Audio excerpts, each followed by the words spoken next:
What is up, everyone? I am here with Massimo Basile. I'm so glad he's here. He is a massive Fiorentina fan, extremely knowledgeable, has written for a few different newspapers, and I think one of the latest is Corriere dello Sport, if I'm not wrong. So, Massimo, how are you doing? Fine. Hi, everybody. It's a pleasure.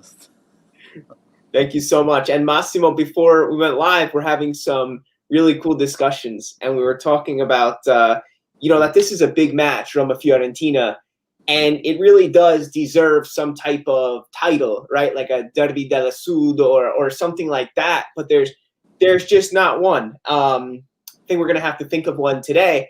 But Massimo, one thing that you told me is that you've spent a lot of time in Rome, and I didn't know that about you. Can you just tell us a little bit about your past as a little bit of a Roma fan as well? Yeah. I can say that. I confirm that because I lived for 20 years in Rome.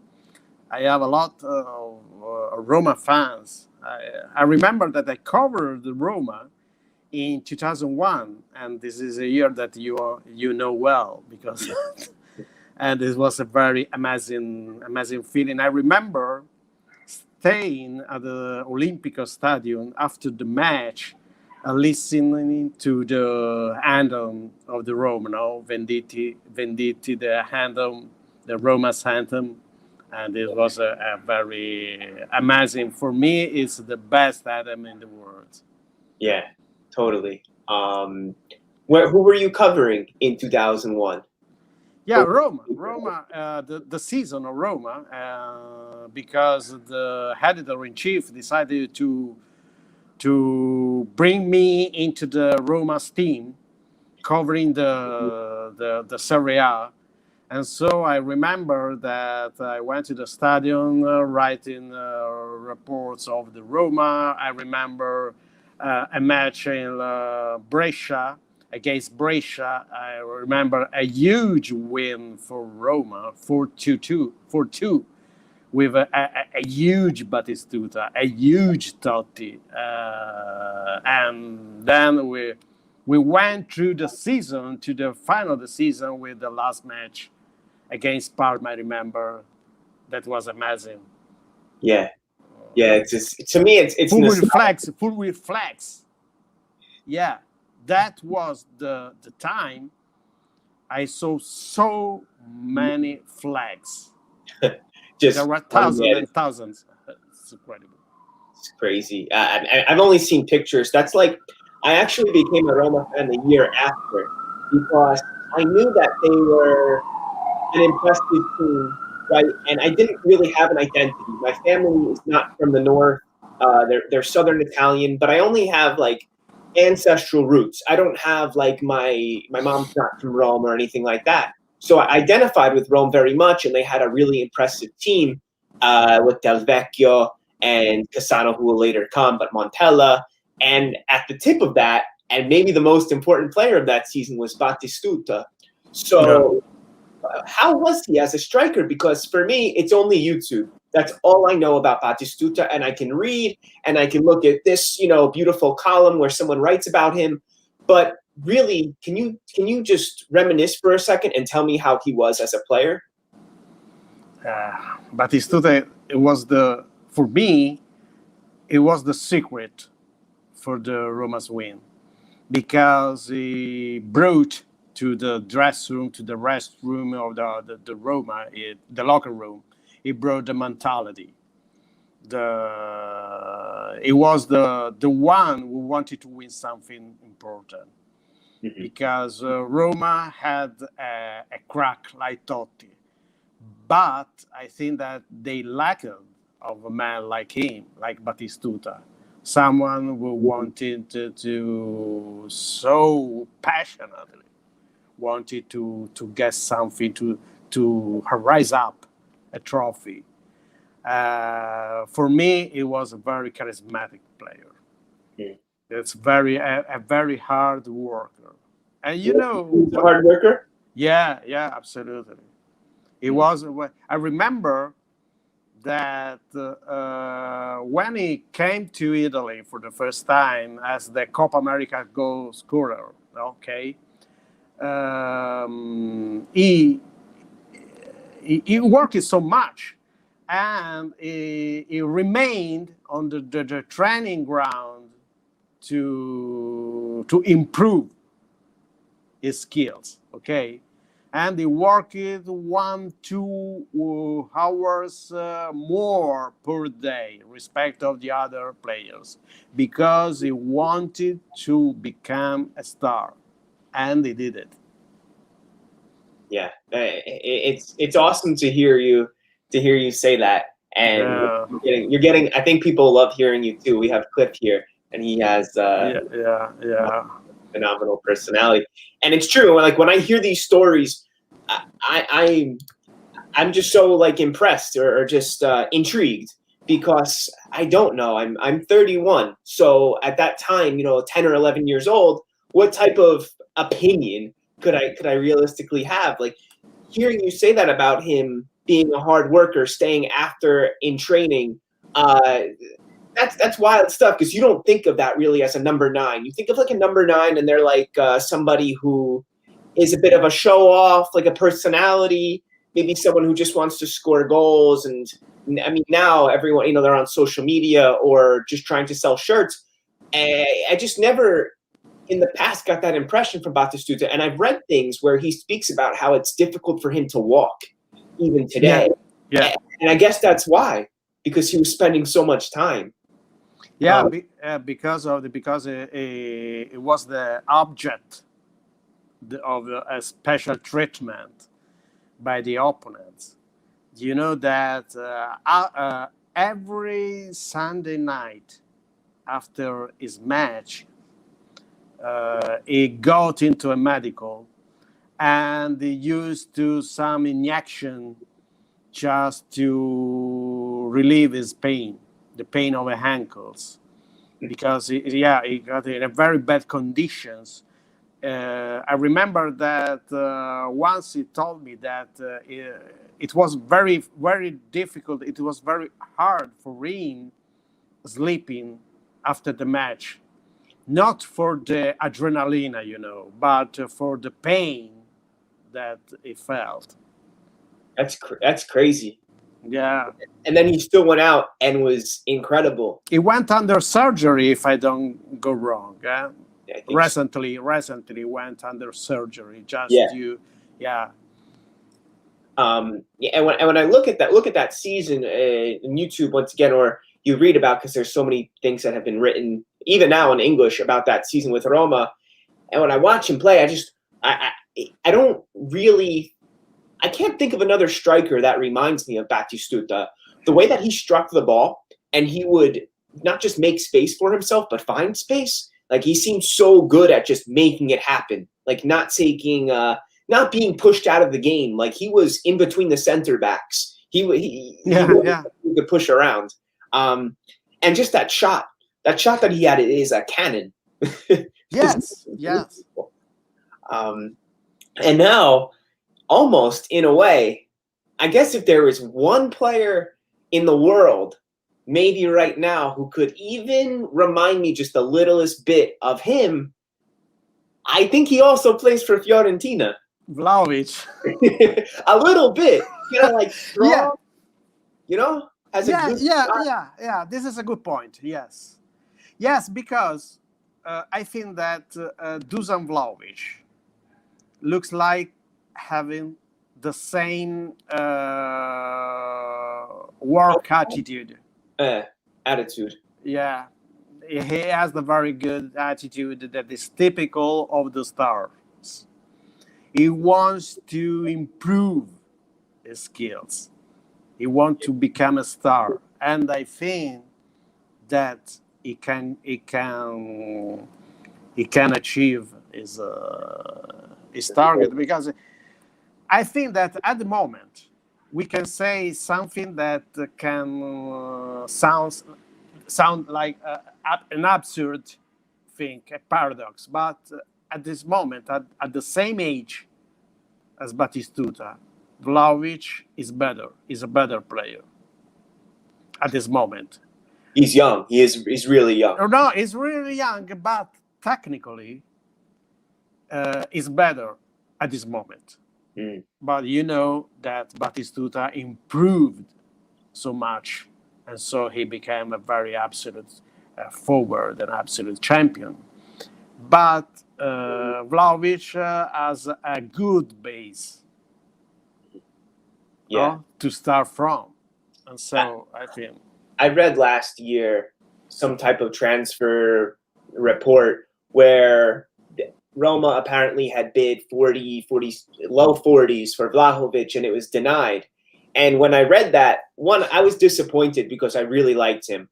But two, I was happy though that Roma was in there to try and get him. You know, that they saw what I saw and that this was going to be a great player.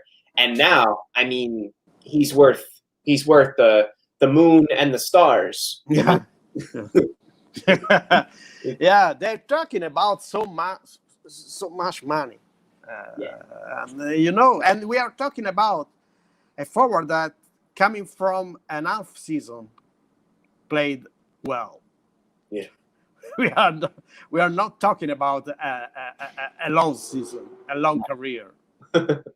But probably because everybody sees in Vlahovic a crack. Mm-hmm. And they see that, for me, in my opinion, is going to play in Premier League in the future, because I can imagine that, for example, now there are some rumors about Manchester City's interest in him. Mm-hmm.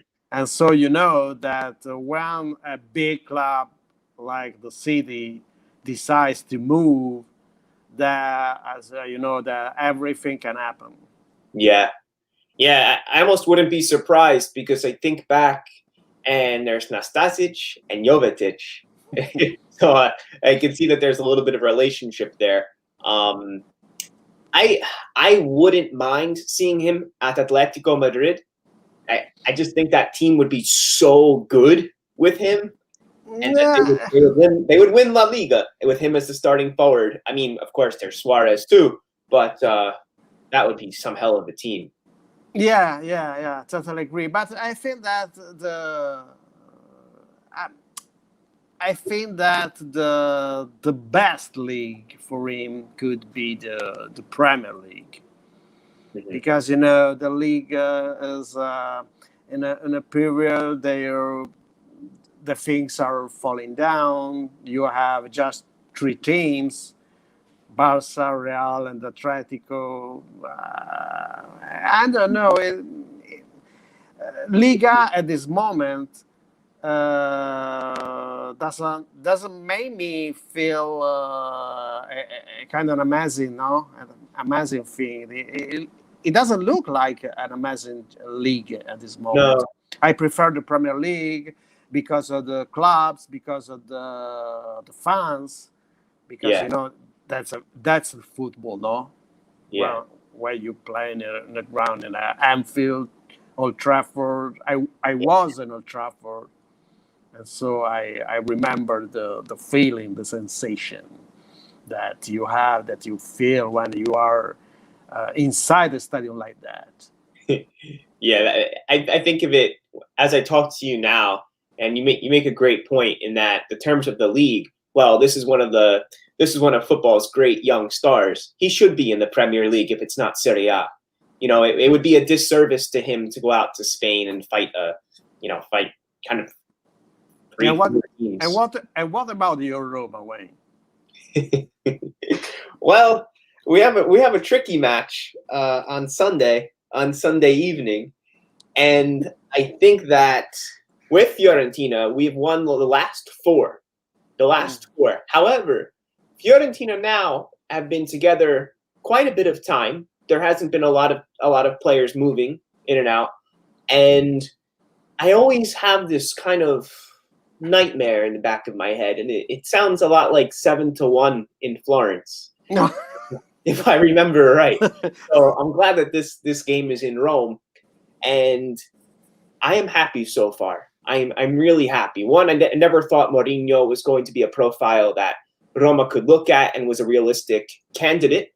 I was thinking more of De Zerbi, I thought he would come in, or Sarri. Sarri looked Yeah. good at one point in time, and Mourinho comes out of nowhere. And as a fan, I'm like, oh my gosh! And it wasn't good. It wasn't bad. It was more of a, oh my, this is serious now. We have a big personality, but I really like him. I like what I've seen so far. And just for everyone who's watching, Massimo, as I just found out, actually spent something like 20 years of his life in Rome. So besides covering the team, he knows them very well. And he's got a few friends, such as myself, who are Roma fans. But I'm happy. I like the Eldor move. One, that it's taken off so quickly. He's looked like a complete player in just a short amount of time. He scored in the last 3, which is like his first 3 games, and he even scored today in the Europa Conference League. Yeah. Against Trabzonspor. 2-1. Yeah. 2-1.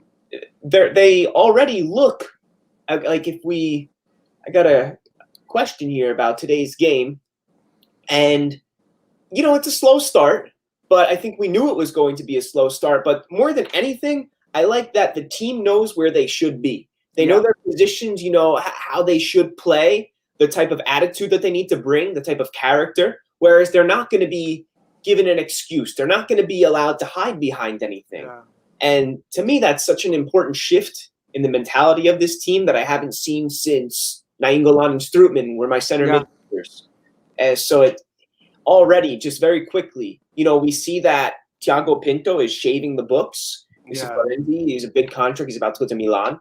And other players are on their way out. We just got Edin Dzeko to Inter, which I thought was a great move. I was holding out for Dzeko to move last year too. Yeah. Sometimes, Massimo, the writing is on the wall. He's older. There's big wages. The team kind of started from a year 0 or even a -1. And it was like, it's time to move, brother. Like, I love you. Thank you for being one of my leading goal scorers of all time. However, it was time. And I think in a short amount of time, just this summer, Thiago Pinto has done an incredible job. Yeah. And I'm happy. And we just saw Tammy Abraham come. And one thing that to me signifies you're starting with a 23-year-old number 9, kind of like the center point of a new project. That's incredible. Tammy played for Bristol City and Aston Villa, where he was great in the championship at just 18 years old. He was scoring like more than 50% of the game. Yeah.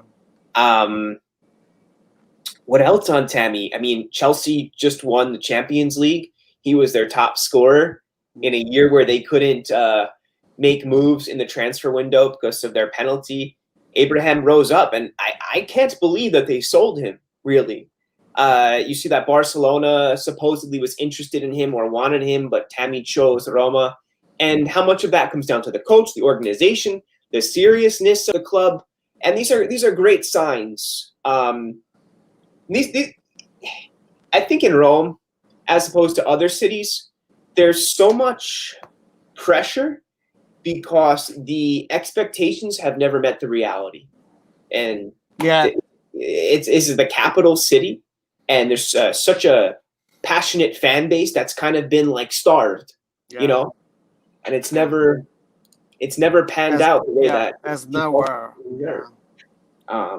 But you have the thing that the thing that I love the most of the Roma of this season is that Roma have 2 great characters, 2 great men, Dan Fredkin and Jose Mourinho. Yeah. And they form a special mix, a human mix, because you have an owner that is a very realistic man. He's ambitious. He has a vision. He is very rich.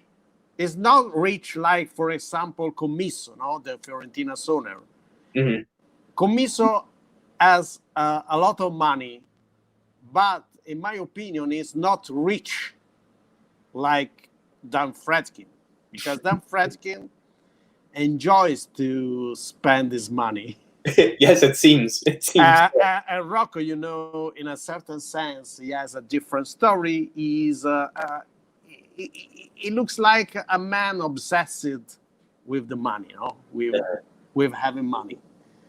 Dan Fredkin is a man, an happy man who wants to dream big. Yeah. And the most important thing that is for the first time for Roma fans, there is an owner with a big mouth. No, speaking a lot, because it's different. It's a quiet man. It's the silent, and at the same time you have a trainer, a coach like Jose Mourinho is a good speaker, and it's different from the past because you remember that the first Mourinho was a showman. Every day he had something special to say. Now it looks like a wise man. He's a good speaker. He says the right things. And this is important. So if you put together Dan Fredkin and Jose Mourinho, you are I can say that you have now for the first time the special two, not the special one, the special two. And this can be very important for the future for a club like the Roma. Hope so. And it's funny you mentioned that because Friedkin are involved in aerial photography with helicopters. They own hotels, I believe golf courses. So it's like a venture capitalism, investing in all these different impressive, interesting, I don't want to call them hobbies. They're more than hobbies, but industries, serious investment where they're obviously planning to make a return on their money. And with Roma, it seems there is definitely that idea, and they're not afraid to spend the money, perhaps like Commisso. That's super interesting. But look, I respect both because they are two successful men. But for my style of living, I can say that I prefer the ones who work, and so they don't speak a lot. Yeah. And I love the way Fredkin doing, because the Abraham, for example, that was a big shot. Yeah. Come on. That's a big deal. Yeah, big deal. They got Abraham. So, okay, Jacko moved away. Okay, and so they got a young, talented player like Abraham. Yeah. So nobody talking about him. No. Nobody announced it like a big deal before. No. They get it. Yeah. I love this kind of because Fredkin, nobody listened to the voice, to his voice. Yeah. Nobody knows. Just actions. Of Fredkin speak. It's crazy. But we see every day the way he works. Mm-hmm. And that's important for fans. No? Yeah. Pallotta, for me, it was in a certain sense a good man, but it was very different. He didn't like to speak to the journalists, but he decided to send messages to journalists like me, like others, and to say some bad words about everything. It's a different style. Yeah. I don't feel that one is better than the others, but I prefer the Dan Fredkin's style. Yeah, it's my personal opinion. So always better to lead by example. Yes. Rather than anything else. And it's so funny. You never almost never see Dan Friedkin outside of the Stadio Olimpico. You see his face there. There's no press. There's no show. The show is the players, is the squad. It's our New Balance presentation. That is really what's... Yeah, but every time you see something new coming from Rome, that's the moment that you see the Friedkin's vision. Innovation. It's charismatic. I think that a man like him can bring something important into the Serie A, a new mentality. This is, for me, is the new man. I can say that Jan Friedkin at the moment is the new man for the Serie A. And it can represent a golden mine for our football because it can show us the path, the right path, no, the right way. Yeah. And so we are going to follow him. I'm really glad to hear you say that. And it's often, even in Rome, people will talk on the radio and they'll have opinions, but it's not too often where people just say, okay, actually they're looking pretty good, especially in Rome. Nothing's ever just, okay, and they're not used to that. So it's like the desert getting rain. It's we've waited so long for this type of value, this input, attention, motivation. It's great. It's nice. I'm not accustomed to this. And in the end, we are going to see the fans. Into the stadium. and you know that Olympic Stadium is special. Yeah. I hope there is a nice tradizione for Dan. Yeah. But I think that Artemio Franchi is special too, because this is very important for Fiorentina, because Fiorentina has a tradition, as passionate fans. Yeah. It's very special. Trust me. Yeah. It's very special to follow Fiorentina, the Artemio Franchi, because I've been there. I've been in Curva Fiesole. I've sat. And Fiorentina has great fans. I forget the opposite end, not Fiesole, but the other Curva. Or is it Curva Nord and you mean Fiorentina? At Franco. Curva Fiesole. Is that the main one? Yeah, it's mythological. Yeah. It's an iconic part of the stadium. Excellent. And you know that when I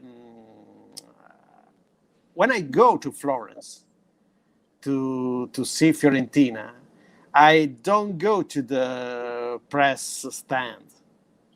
I go to the Curva Fiesole. Nice. As I did when I was a young fan. And I went to I go to Curva Fiesole with my friends, with my whole friends, when I was, because that was the part of my stadium that I love most. So nice. I don't know if I've ever told you this. I used to go to a lot of Fiorentina matches when I was a student. But that's how I knew, and that's why I sat in the other. What match was?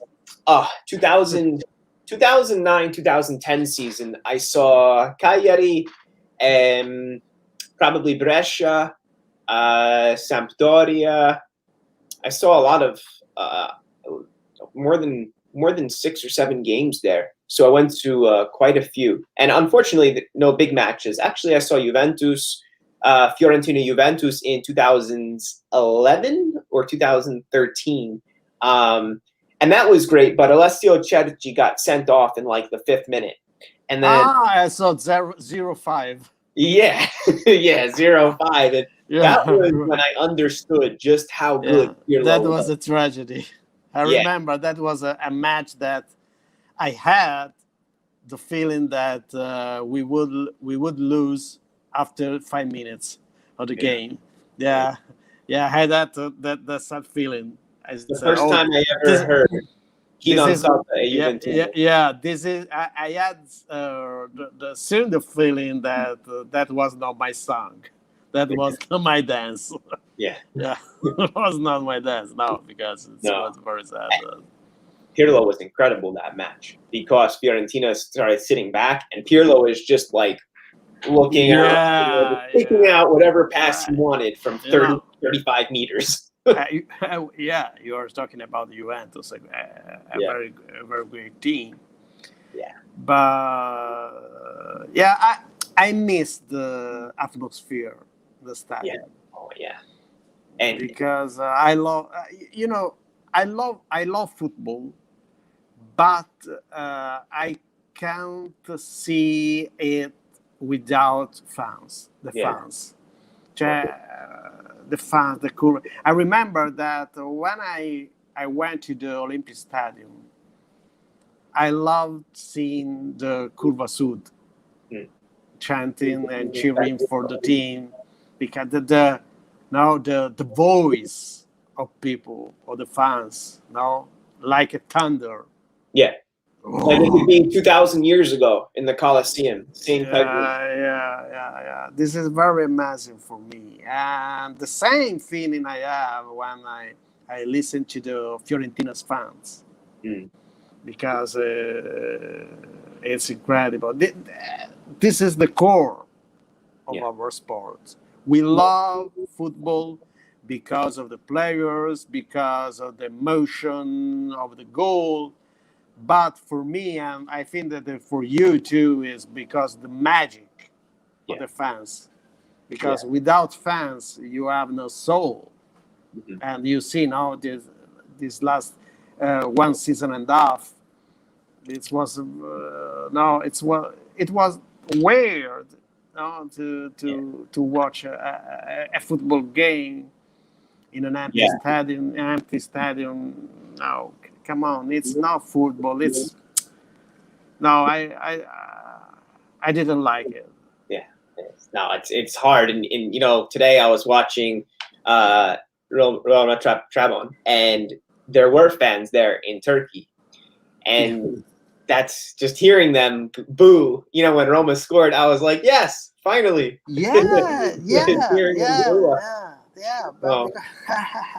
But after today, what do you think about heading into Roma-Fiorentina? Do you like Fiorentina's chances? Are there players you're counting on? I know Castrovilli is still there, surprisingly for me.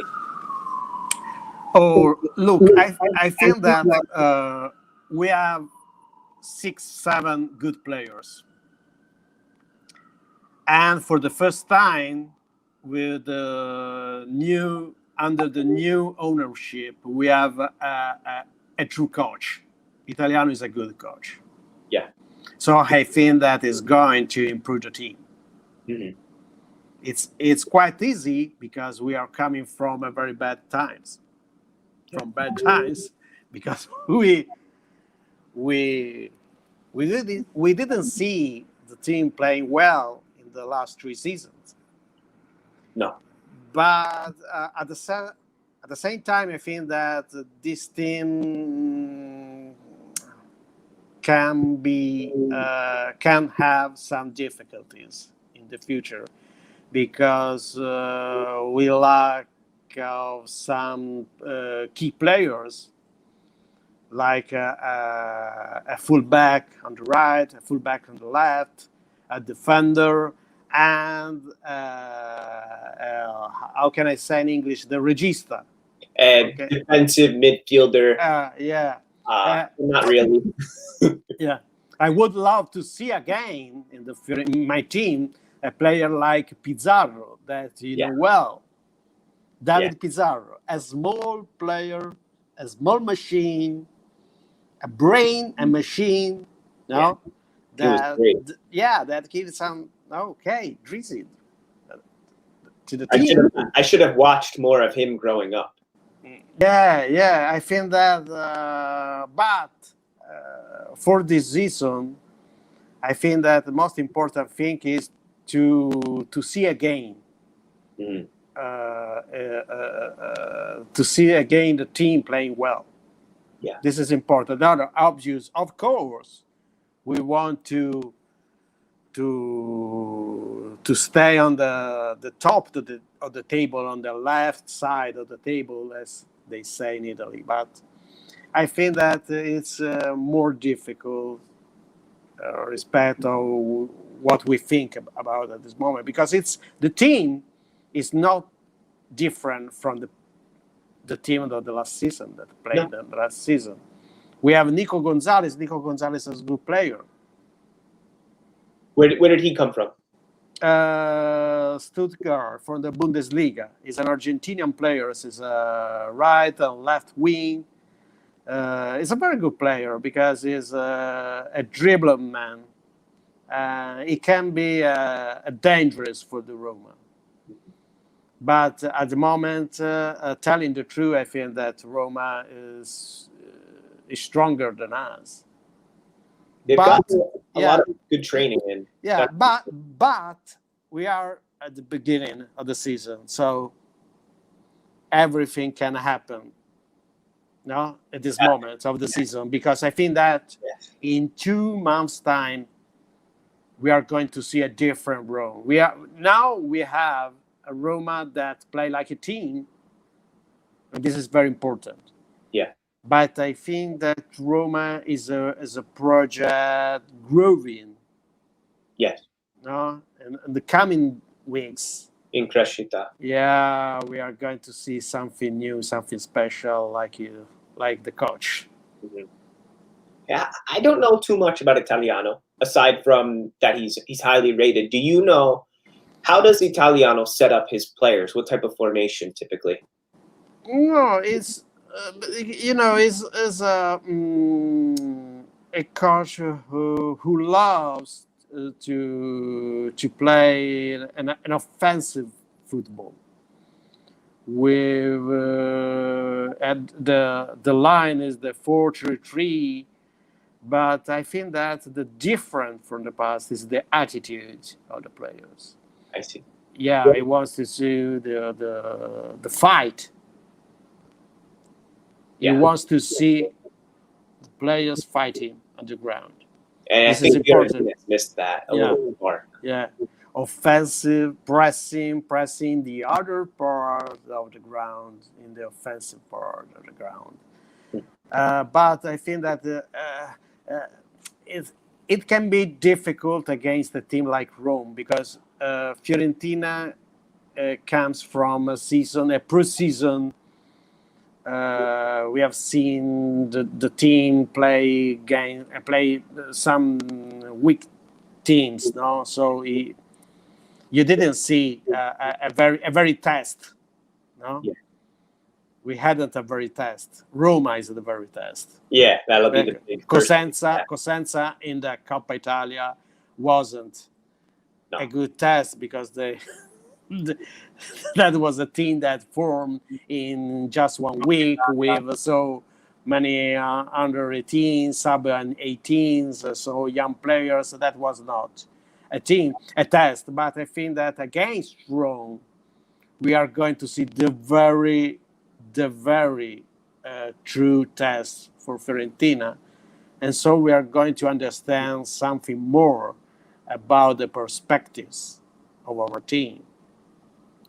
Yeah.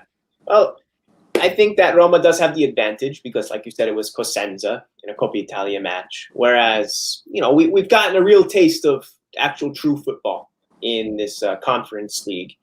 As well, we had a big preseason, actually. We played like 4 or 5 games in Spain and Portugal. So, I mean, I think Roma will win. I don't like to be, Roma 3-2, whatever it is. I don't like to do that. But But Roma should win based upon the preparation so far in the league and preseason Conference League. They've got that little bit of an edge, I think. Whereas, like you said, Fiorentina has a couple options. However, there's still a couple gaps. Roma's only gap, I will tell you, is probably the registe, the defensive mids right now, because that hasn't really been solidified, whereas the rest of the team looks pretty solid. Roma also has the advantage of being at home, and we have not lost 21 out of 23 of our past home matches, so we have a good record there. However, we're without our fans, and what is the Stadio Olimpico without its tifosi? Yeah. Um, so, are you going to go to the any club or anything, Roma Club New York, to watch the match? Excuse me? Are you going to go to Roma Club New York to watch the match? I don't know, because probably you go there. Yeah, I'm going to go on Sunday. Yeah. And what is the pub? Is the pub? It's not the old one, no? No, it's Because the Mikhail. new one is around the Times Square. Yeah, Mikhail what? on the west side. Yeah. The special thing with the Roma fans that you are around the world, everywhere. No, it's incredible. This is the sensation that I have with two teams, Roma and Napoli. I find Roma and Napoli fans everywhere. Napolitani are everywhere in the world. Yeah, but Roma fans are the same. No, really, I'm sure that if I'm going to live in their way and I'm going to watch the Roma's game on the TV, at a certain point I'm going to listen someone say, Forza Roma. Yeah, no, this is sure, because Definitely. that's incredible. And in New York, the Roma fans are the most organized fans, really. Yeah. Because I had a very amazing time, a very fun time in the Roma club, watching the Roma's game. That there are a crowd with fans, with people. 2 years ago, we had such a nice time when the Fiorentina club came. That was good. That might be when we met. But it's different. I say, because there is not the same organization. You have this thing that is very important. You have a pub. Mm-hmm. Yeah. You have a pub that is famous. You are sure to find someone there. And for us, like Fiorentina's fans, it's not the same, because probably it depends on the organization, the schedule, the timetable, the day. With Roma's game, this doesn't happen. Mm-hmm. And for those people who can't make it to the pubs, then in the United States we have Paramount Plus. And today it got announced that Matteo Bonetti with Ray Cordero and our buddy Marco Messina. I sent the congrats, because this is a very important achievement for him, because this is an experience. Yeah. And I'm happy, because he's a true lover of Italian football, because Marco is a huge Juventus fan, but at the same time he loves Italy, the Italian football. He loves the Serie A, and I think that he can do a lot. Yes. For Italian football, and he does. He does, and I don't know really anyone who you could say deserves it more. And he's somebody who he'll go out and get it. What I love about Marco, he doesn't wait. He's not saying, "Oh, I wish this, I wish that." He does it, and it's a beautiful mentality. Since I met him, he's always been like that. No Marco for 2015, probably, I don't know, 6-7 years. And he's always had that, that go-getter, just a positiveness about him. And it takes him places, because he doesn't say no, and he keeps going, keeps getting better. And I think growth is something that IFTV has done, right, since its one. They've gone from just being, simple YouTube videos recorded on a camera to a real company, and one that is Yes. synonymous with Serie A around the world. So, I mean, as opposed to someone just, let's say, someone who just works on a T-shirt, and someone who writes, and someone who films, someone who talks. It's everything. Yeah. So it's like a guiding light kind of for Serie A. And I'm really glad, to see our friend there with Matteo Bonetti, who's like a godfather of Serie A commentary now. He's in his 10th season. Dre Cordero, a super informative announcer. I remember him from years ago with Serie A.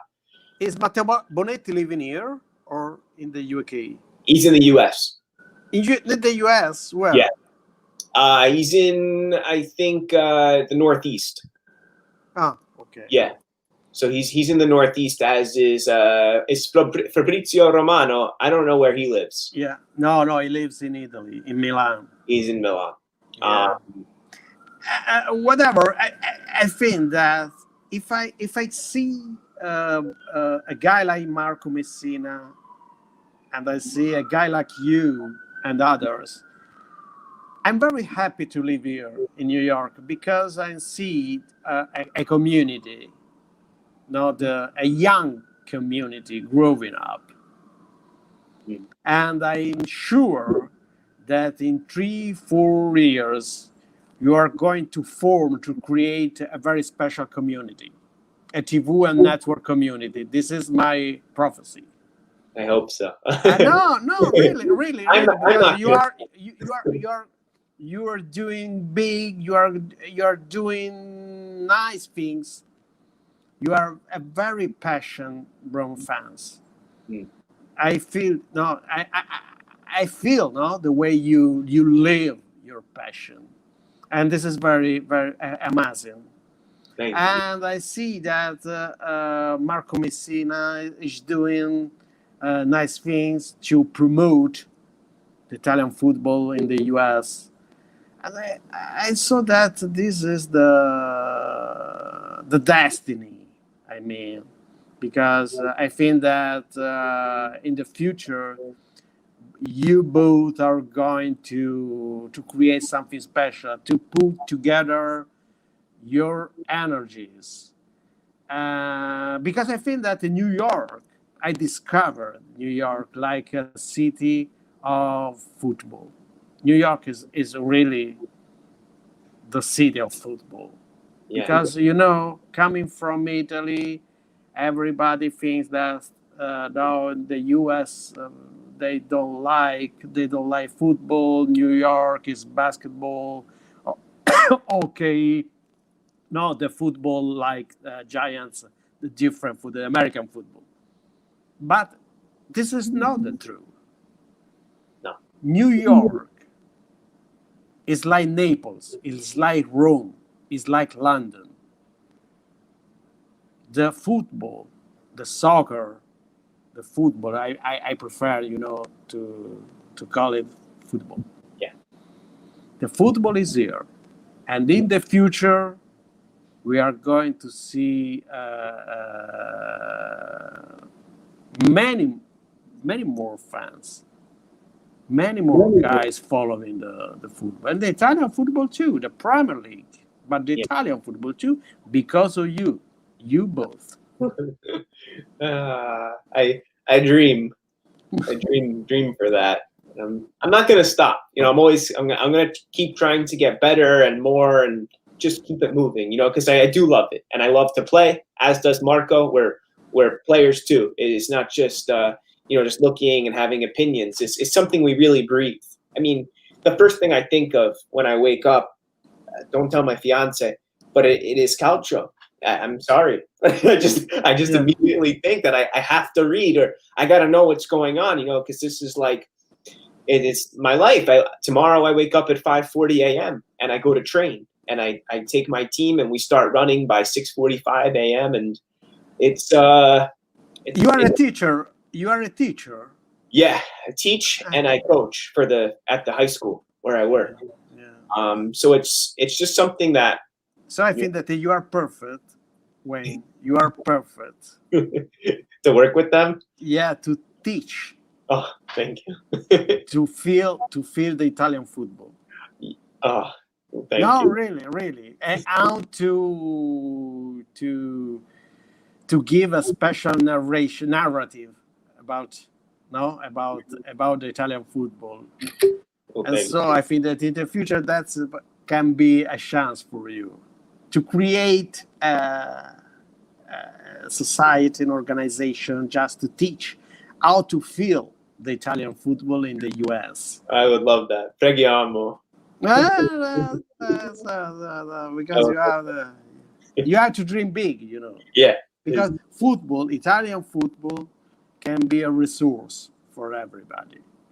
it's true. It's crazy how many people will message or talk about how it brings them together, or they love the positive energy, or just how anything in calcio impacts them on a day. And it's like, you know what, for me too, because a lot of times as a kid I was alone, or times you're down, and it can change your day, it can change your week. And it's something, like you said earlier, the Roma fans all over the world. I can't tell you how many good times, and I've gone to a Roma club in London, Amsterdam, Zurich, and Montreal, and how that has made like an amazing vacation for me, not just because I'm watching football, but because I met people. And That's life. That's it. Just, yeah, I even get like worked up talking about it, Yeah, this is the secret. You can spread that kind of taste. Mhm. Yeah. This is because and the Americans, they go crazy for this when they see the Italians, the Americans going crazy for football and the score, and no. The way I did, because I never saw Curva before. I knew the Giants, the Jets, New York Rangers, and then I see a Curva and people are throwing flares, they're singing, there's banners, there's players running with their underwear on, jumping into the crowd. And that's crazy. Yeah. 12-year-old me is watching this 11-year-old, and I'm like, this is insane. I love it. Yeah. And more, they see the Italian Americans soccer fans, and the more they are going to change their habit, the way they follow their sports. And so basketball, for example, you have seen this the last season that the fans changed it. They turn it into something new, like fans. Yeah. And I remember that, for example, during the European Championship, I saw so many New Yorkers stay like, oh my God, seeing the Italian fans going crazy for a goal. And so they look like, oh my God, this is crazy. Yeah. And you have to spread it, that feeling, because this is the future. True. Massimo, before we wrap up this power hour of Roma-Fiorentina, Fiorentina has beautiful kits. I have a Giardino a beautiful Giardino one from 2010 in my basement, along with a Cassano, Sampdoria, and a few others, players that inspired me. And Fiorentina has always had beautiful kits. Are they Kappa now? Still, I should say, Kappa still? No. But you mean the new one? Yeah, the new one. No, I have not the new one, because it's impossible, because I have to sign it, I have to buy it, but I don't know. I'm going to see in the future, because probably the last kit I bought was before moving to the US. I bought the Davide Story last kit. Yeah. This kit is from 2000.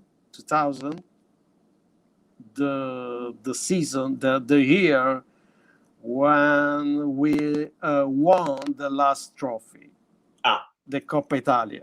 In the Copa with Batistuta. No, that was in 1996. In 2000, we won the Coppa Italia with Ricosta, Nunes, Vanoli is a different team. People say Rui Costa was unbelievable. Yeah, very great player. Yeah, and that was the last season before the decline of the team. Before they got into the bankruptcy. What was his name? He has a weird name. Not weird. Just an interesting name. What was the Fiorentina owner? He had a son. He was involved in cinema. Cecchigori. Yeah. Cecchigori. Right. Yeah, but look, I have a strange feeling when I think about Vittorio Cecchigori, because I remember that when he was the Fiorentina's owner, I didn't like him because he was a crazy man. He was a rude man. He had no style. No classy. Okay, and I didn't like him. But I recognize, I admit that he was a dreamer. And with him, we won some trophies. 2 Coppa Italias, 1 Super Coppa. We went to the summer final in the Coppa delle Coppe, a trophy that we have no more in Europe. But I remember that he created a team with Edmundo, Batistuta, Rui Costa, Oliveira, with some good players. I remember that one, and it was the last time we fought for the championship. Yeah. Okay. He brought the team to the failure, bankruptcy, but we had a very good time with him. And so it's different because after him, we have had owners, cold owners. No, we have the Della Valle. They were good, but they were more focused on Todd. Yeah, they had the cold feeling. No, okay, no. And now we have a team that is an old man that is not that ambitious. He loves to speak about his money, but is not a winner in football yet. We can say that because I can understand, because he's coming from a different culture. He has a different story, but he has not a dream. And I miss, in a certain sense, I can say that I miss an owner like Vittorio Cecchigori, because he wanted to win. Yeah. I think that it will be impossible to see again a team with players like Ricosta, Batistuta, Edmundo, Oliveira, Rubbiati, Schwarz, Toldo. I think that it will be very, very difficult to see it again. Yeah. It's different because now the owners are not romantics. No, they are no romantic period. It's a different kind of. They want to the business. This is the business. Our commisso, Mr. Commisso, he wants to do business. He's not a romantic. But I understand, because this is the modern football is different. The agents now they are more powerful respect to the past. Yeah, that's true. That's a good point. They keep talking about money, dollars, euros, and it's difficult to find someone talking about football. Yeah. I found a game, but the game is the reason we we became fans. Yeah. Football, that sphere, no, that ball is the reason, is the magic. Yeah. Not for us. It's not the fair play, the financial fair play, the stadium, no, the marketing, the TV rights is an important part of football, but they are not football. Football is another part. Yeah. And that's tough for a city that is romantic like Florence, because they need somebody like that. This is not a commercial city. This is Yeah. I always think of it as a boutique city. Everything is Yeah. boutique. It's handmade.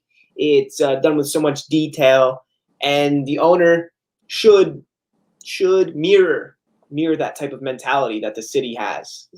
Yeah, but it's difficult because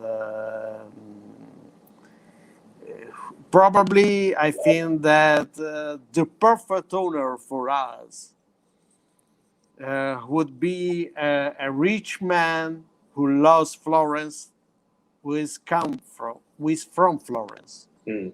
that he knows our history, and that he doesn't feel himself like the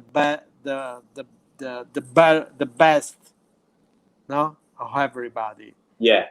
But probably I don't know if there is someone like the man I imagine on about, but it would be great to have a man with a lot of money, not so much, but a lot of money, but with style, with no arrogance, Yeah. culture, style, with class, you know. Somebody like Ferragamo. Yeah, it would be great. But you know, this is my personal opinion. You know, I don't like the was like Lotito, De Laurentiis, no, the owners like them. I prefer, yeah, you know, probably the owner I would like to have is ones like Massimo Moratti. Mm-hmm. Massimo Moratti, probably you don't know him because you are young, but I remember. Massimo Moratti was the owner of Inter, and it was a true classy man. Mm. I remember he was always in his suit, looked good, and then at the end, when he was just about to retire, he went all in, and it paid off. Yeah. I think Even more that, evil. you know, as a fan, I would love to have a honor I can be proud of. No, Yeah. someone that can bring me to say, "Oh, this is a very good lesson. Oh, this is class. Yeah. This is elegant." No, Really. I totally. uh, but we are probably we are going not to have a president like this because Florence is different. Yeah. Probably Florence is more similar to a man like Omiso. Mm. Because Florentines, they love, I'm Florentines, so I can say that, but Florentines love to speak a lot Yeah. Yeah. and do less. Sure. Oh. To feel themselves like the best in the world. Yeah. It's typical, no? But probably if you talk with Romans fans, they feel that no of themselves like the best in the world, and Naples is the same. Of course. But I can say that I miss an elegant man like Owner, a man like Pep Guardiola, just to talking about a man of modern football, Yeah, contemporary football. contemporary. A man with a vision that has a feeling. He loves sports. He respects the other. He respects the others, the sport, the values, and we have in the U.S. we have a man like Donald Trump. Just don't know that someone saying me. Okay, that's not the kind of boss I would love to have to deal with. Okay, just to no, I don't want to talk about politics, but just to about human characters. No, I don't love the one that say I'm the best. It's your fault. No, okay. And in soccer, I don't love because soccer, football, is a very important part for us. It's just not sports. It's not just a sport. A lifestyle. It's not just a game. It's a passion. It's life. It's a style. It's someone we can recognize in. Well, I hope that Fiorentina gets that owner sooner than later. I hope they get a stadium and all the good things that come along with it. But their brand, their kit manufacturer, is that still Kappa for this year? Yes. So our away kit came out today, and I'm going to share my screen here. And let's check this out. This one here. Wow, yeah. I love it. Pretty nice, right? Yeah, I love it. It's styled. That was the one they dressed this night. Yeah. The first day. Yeah. This was today's. It's really nice. It was a lucky one. Yeah. The lucky one indeed. New Balance. The home kit is better. It is. I mean, it's simple. And on this, they could have just played it safe, honestly. They could have put white here, some type of texture, and nothing on the sleeves. Instead, it's like the one they wore in the 80s, I believe. It's really styled after that. So it has this vintage look with modern technology, whatever word you want to use, modern form. And I love it. I actually love this kit. Yeah. I love the sleeves. It's just like... Yeah, it's very elegant, essential, it's clear. It reminds me of the Ghiacciolo from last year. Yeah, Ghiacciolo, yeah. I like that a lot. That's just a smooth kit. And it looks like, as they've been doing a lot, this is the Elite. And I think there's also a cheaper one, which is called the... And are the shorts white too? Yes. Yeah, they were white today. Yeah. I prefer the total white. It's clean. It's a clean look. Yeah. Oh, yeah. That's That's great. I like that a lot. The complete white, total white. It's really elegant. Cool. It's elegant. Come on. And now when you put it and you match it together with these, I mean, now you're styling. Yeah. Those are... I'm going to have to. Are you going to buy it? Are you going to buy it? I think I'm going to have to. I tell you why, Massimo. The one regret I have in my life is not buying the Totti boots from Nike where they came in like a special pack and they were like $200. And I was like, no, that's too much money. And now, $200? Yeah. It's impossible to get them. And two, they're probably worth $500. So I definitely should have bought them. I was being stupid. I don't know what I was thinking. So I don't know. Wow. Yes. Few Those are smart. dollars. Few dollars. Yeah. Wow. Those Okay. are. I like that. I like the heel just because it says Roma. Oh, it keeps trying to take me to Instagram. Let's just stay here. Wow.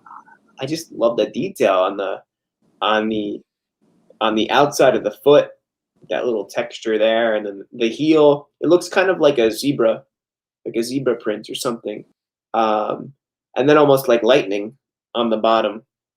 It's just a really cool boot. I love that the studs are red too. It's just I can't wait to see it in person to really try that out. That is a sharp boot. The tongue is minimal. It looks like something, honestly, that most players would love to wear. It just looks nice and light, yet the laces look good. The cup in the heel looks proper.